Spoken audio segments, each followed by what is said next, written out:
Night stroll sa Amerika ni na Jenilyn Mercado at Dennis Trillo naging meet and greet with Anderson .Paak. All smiles na nag-fanboy si Dennis sa Grammy-winning singer-rapper.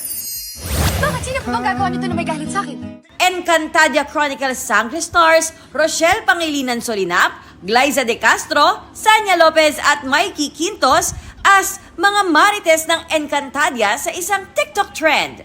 Hindi kami ng kuya mo!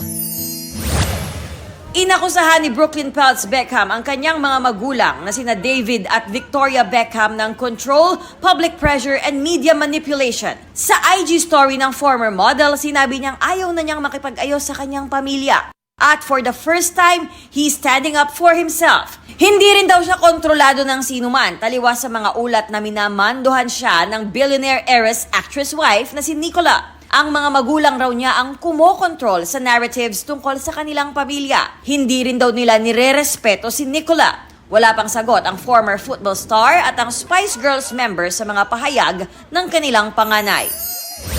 Italian legendary fashion designer na si Valentino Garavani pumanaw sa edad na 93. Athena Imperial nagbabalita para sa GMA Integrated News.